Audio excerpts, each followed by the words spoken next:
Hello everyone, welcome to my YouTube channel understanding chemistry.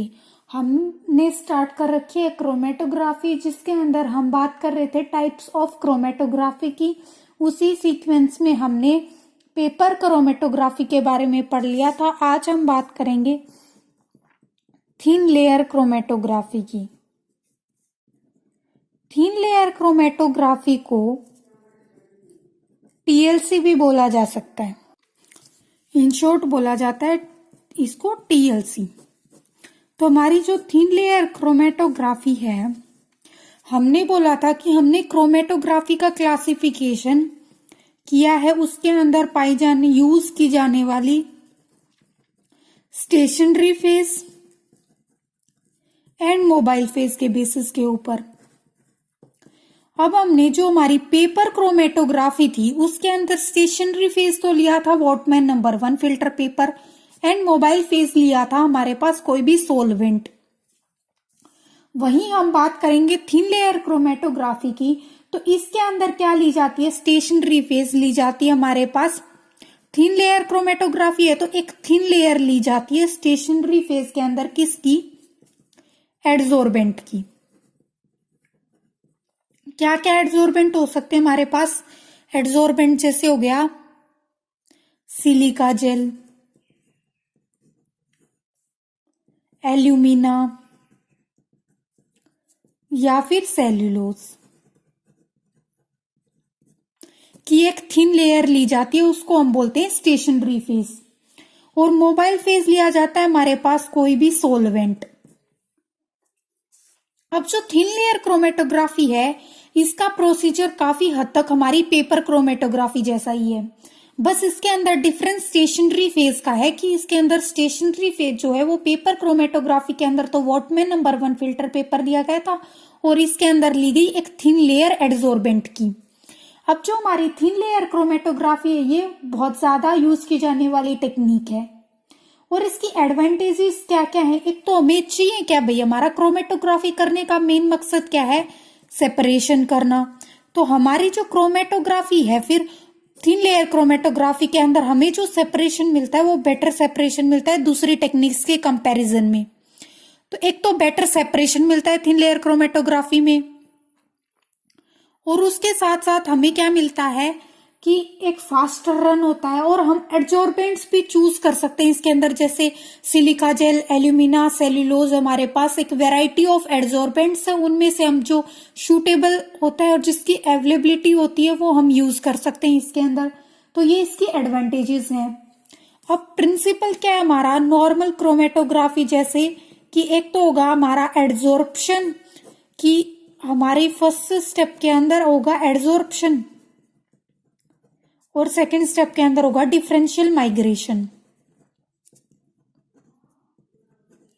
कि हमारा जो है, जो हमारा पहले जो सॉल्यूशन होगा, जो मिक्सचर होगा, वो हमारा एडजॉर्ब होगा स्टेशनरी फेज के ऊपर, और फिर हमारी मोबाइल फेज एडजॉर्प्शन शो करेगी स्टेशनरी फेज के ऊपर, और फिर होगा मिक्सचर के कंपोनेंट्स का डिफरेंशियल माइग्रेशन, जिसको हम केडी डिस्ट्रीब्यूशन कोफिशिएंट या पार्टीशन कोफिशिएंट की हेल्प से कैलकुलेट कर सकते हैं।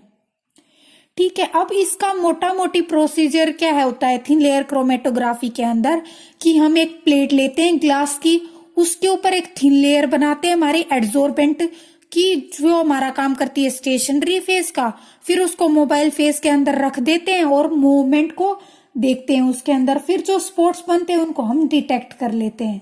ये हो गई मोटा मोटी प्रोसीजर की बात। अब हम डिटेल में बात करते हैं कि हमारी जो थिन लेयर क्रोमेटोग्राफी है उसका प्रोसीजर कैसे क्या काम करता है। तो इसके प्रोसीजर के अंदर हम हमारी मेन बात करेंगे 4 स्टेप्स की। 4 स्टेप्स क्या है हमारी? फर्स्ट स्टेप होगी प्रिपरेशन ऑफ प्लेट। हमें यहाँ पे क्या करना है? एक प्लेट तैयार करनी है भाई, जो हमारी स्टेशनरी फेज का काम करेगी। फिर नेक्स्ट हो गया एप्लीकेशन ऑफ सैंपल, या फिर इस स्टेप को हम बोल सकते हैं स्पॉटिंग। फिर थर्ड हो गया हमारा डेवलपमेंट ऑफ क्रोमेटोग्राम।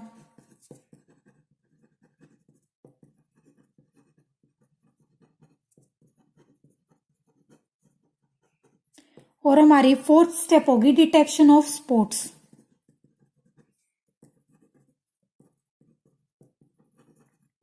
ठीक है, ये हो गए 4 main steps: preparation of plate, application of sample, development of chromatogram and detection of spots. अब प्रिपरेशन ऑफ प्लेट कैसे होता है हमारा, फर्स्ट स्टेप से बात करें हम कि हम कोई भी एक ग्लास प्लेट ले लेंगे, इस टाइप से रेक्टेंगुलर ग्लास प्लेट ले लेंगे, ऐसे एक स्पेसिफिक साइज की रेक्टेंगुलर शेप में, और उसकी थिकनेस वगैरह भी कुछ मतलब नॉर्मल होनी चाहिए, ज्यादा थिक थिन उस चीज का कुछ लेना देना नहीं है यहाँ पे। तो हमारी एक ग्लास प्लेट ले लेंगे हम। अब हमें ये सिर्फ हमारी ग्लास प्लेट जो ले ली, हम इसके ऊपर डायरेक्ट सैंपल अप्लाई नहीं करते, इसको पहले हम तैयार करते हैं।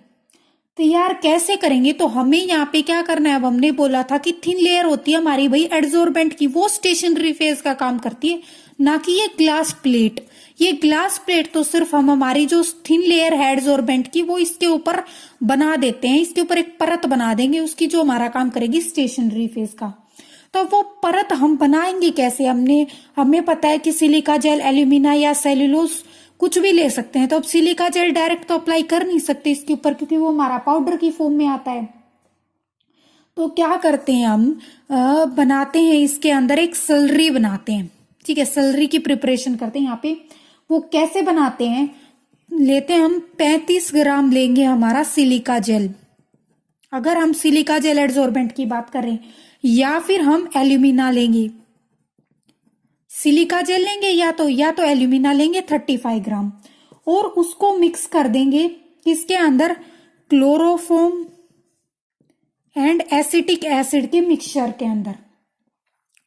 क्लोरोफॉर्म एंड एसिटिक एसिड का एक मिक्सचर लेंगे और उसके अंदर हम 35 ग्राम ऑफ सिलिका जेल या फिर एल्यूमिना ऐड कर देंगे, वो हो जाएगी हमारी स्लरी। ठीक है, फिर इस स्लरी के अंदर हम हमारी ग्लास प्लेट को डिप करेंगे। और उस डिप करते कैसे हैं कि हमारा जैसे ये ग्लास प्लेट हो गई, तो इसके ऊपर जो स्लरी है उसको हम डिप कर देंगे इसके अंदर, उसके अंदर या तो उसके जार के अंदर इसको डाल के वापस निकाल लेंगे, या फिर इसके ऊपर इसको ऐसे डाल लेंगे सिलिका जेल के, मतलब जो भी हमारी स्लरी है उसको, कि इसके ऊपर एक फाइन लेयर की फॉर्म में वो डिपॉजिट हो जाए, कि हमारी जो स्लरी है वो इसके ऊपर एक फाइन लेयर फॉर्म करे। हमें ऐसे नहीं डालना है कि कहीं ज्यादा हो गई कहीं कम हो गई, इसकी एक फाइन लेयर की फॉर्मेशन करनी है इसके ऊपर। और फिर उस स्लरी को हम स्लोली मूव करेंगे, तो यूनिफॉर्म कोटिंग आनी चाहिए फिर इसके ऊपर, कि ये इसको यूनिफॉर्मली कोट कर रहा है, एक यूनिफॉर्म कोट बन रहा है इसके ऊपर। और फिर जब हमें ऐसा लगे कि हाँ भाई हमारी यूनिफॉर्म कोट हो गया, इसके ऊपर को फॉर्मेशन हो गई हमारी प्लेट की, तो हम इसको ड्राई करने के लिए रख देंगे। इतना काम हो गया हमारे फर्स्ट स्टेप के अंदर, जो कि है प्रिपरेशन ऑफ प्लेट।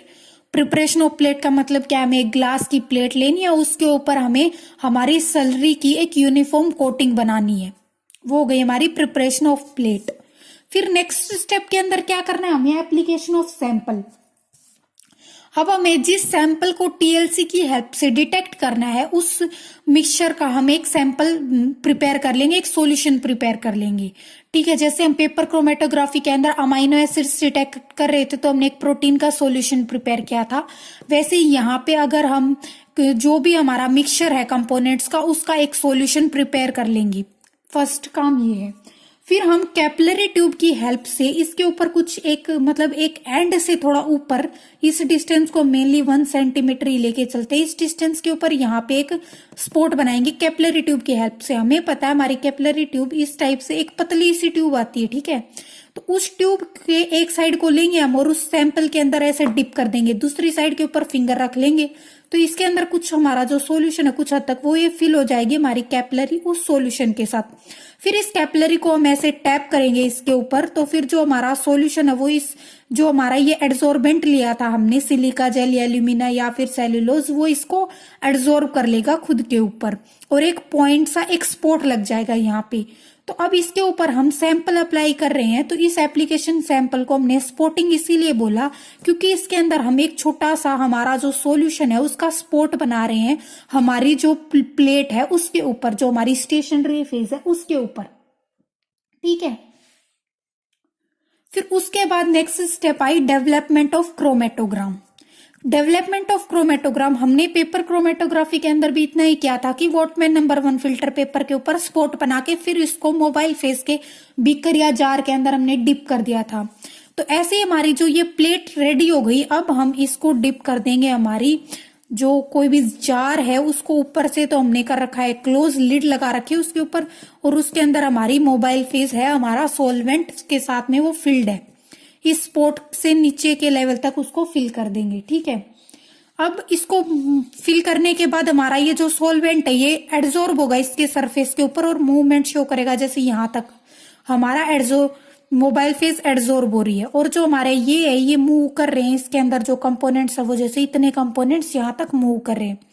तो ये हो गई हमारी क्रोमेटोग्राम की डेवलपमेंट। फिर एक फिक्स टाइम तक इसको आधा घंटा 35 मिनट्स तक छोड़ देंगे, और फिर इसको इस मोबाइल फेस का जो जार था उससे बाहर निकाल लेते हैं। ठीक है, इस केस में फिर हम बात करेंगे, हमने बोला था हमारा डिस्ट्रीब्यूशन कोफिशिएंट। तो हमारा जो डिस्ट्रीब्यूशन कोफिशिएंट है केडी, अब इसके अंदर कई मॉलिक्यूल्स हैं हमारे, कई कंपोनेंट्स है मिक्सचर के अंदर, तो किसी कंपोनेंट के लिए हमारे केडी की वैल्यू ज्यादा होगी, किसी कंपोनेंट के लिए केडी की वैल्यू कम होगी। तो जिसके लिए हमारा केडी ज्यादा होगा वो हमारा मूव करेगा स्लोली, वो हमारा धीरे धीरे मूव करेगा, और वो लास्ट में एलिमिनेट होगा क्योंकि वो स्टेशनरी फेज के साथ स्ट्रोंगली इंटरेक्ट कर रहा है। ठीक है, अब देखो हमारा ये मिक्सचर है, इसके अंदर कई सारे कंपोनेंट्स हैं, तो हमने बोला कि इसके अंदर हमारे 3 कंपोनेंट्स, मान लो कंपोनेंट 1 है, कंपोनेंट 2 है, हम जनरल लेके चल रहे हैं यहाँ पे, और कंपोनेंट 3 है। तो हमारा जो कंपोनेंट 2 है उसके लिए केडी की वैल्यू सबसे ज्यादा है, और वो हमारा स्टेशनरी फेज के साथ सबसे स्ट्रोंगली इंटरेक्ट कर रहा है, तो वो सबसे स्लो मूव करेगा, क्योंकि जितना स्ट्रोंगली इंटरेक्ट करेगा इसके साथ उतना ही स्लो मूव करेगा, उतना ही स्लोली ऊपर जाएगा ये, तो उतनी ही कम ये डिस्टेंस ट्रेवल करेगा।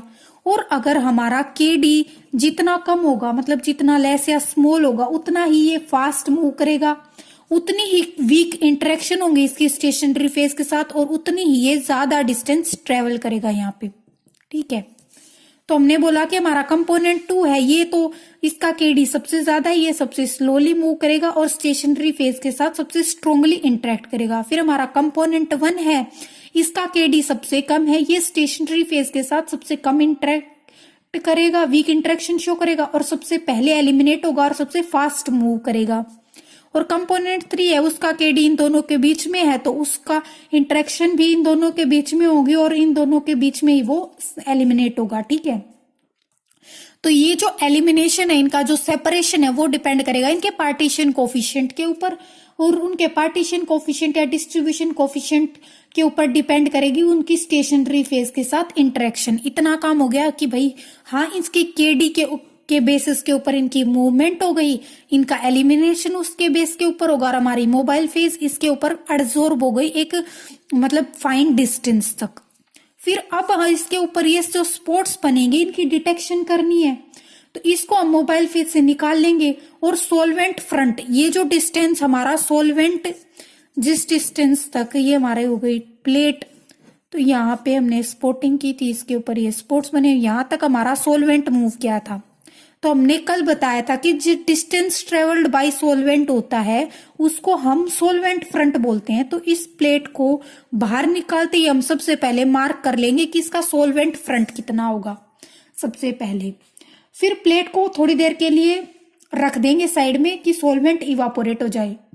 अगर इसके अंदर ये जो कंपाउंड्स हमारे ये कलर्ड तो हैं तो हम इसको इजीली डिटेक्ट कर लेंगे, और अगर कलर्ड नहीं है तो इसके ऊपर हम आयोडीन क्रिस्टल्स ब्लो करेंगे। आयोडीन क्रिस्टल्स ब्लो करेंगे तो वो इसके बाद कलर शो करेंगे, तब हम उनको डिटेक्ट कर लेंगे। ठीक है, तो ये ऐसे हमारे पास क्रोमेटोग्राफी जो थिन लेयर क्रोमेटोग्राफी है उसका प्रोसीजर ऐसे होता है। अब डिटेक्शन तक की बात आ गई, लास्ट में हमें क्या करना होता है, लास्ट में हमें करना है एनालिसिस। हमारा मेन तो क्वांटिटेटिव एनालिसिस करना है, तो वो हमारा आरएफ वैल्यू के ऊपर ही डिपेंड करेगा। जैसे हमने पेपर क्रोमेटोग्राफी के अंदर आरएफ रिलेटिव फ्रंट की वैल्यू कैलकुलेट करी थी, वैसे यहाँ पे करेंगे। तो हमारा आरएफ क्या होता है, ये रेशियो होता है किसका, एक तो हमारी distance travelled by component and solvent front का जो रेशियो होता है उसको हम बोलते हैं RF, हमारी रिलेटिव फ्रंट वैल्यू। और इस रिलेटिव फ्रंट वैल्यू के ऊपर के बेसिस के ऊपर ही हम हमारी जो आगे की फर्दर क्वांटिटेटिव एनालिसिस है वो करते हैं। इस जो RF की वैल्यू आएगी हमारे पास कंपोनेंट 1, कंपोनेंट 2 एंड कंपोनेंट 3 के लिए, उस वैल्यू को हम standard reference relative front value के साथ कंपेयर करके बता सकते हैं कि इसके अंदर कौन कौन से कंपोनेंट्स प्रेजेंट हैं। तो ये हो गया हमारा TLC की हेल्प से हमारा जो क्वांटिटेटिव डिटर्मिनेशन है वो सेपरेशन कैसे हम अचीव कर सकते हैं with the help of TLC। तो ये थी हमारी TLC। ये लैब के अंदर परफॉर्म करना काफी इजी होता है और ये हमारी बेटर सेपरेशंस के लिए भी हम TLC को यूज करते हैं। ठीक है, तो इस टाइप से हमने बात कर ली TLC की। अब नेक्स्ट वीडियो में हम नेक्स्ट क्रोमेटोग्राफी टेक्निक की बात करेंगे। अब हमारी 2 टेक्निक्स कंप्लीट हो गई हैं, paper chromatography and thin layer chromatography.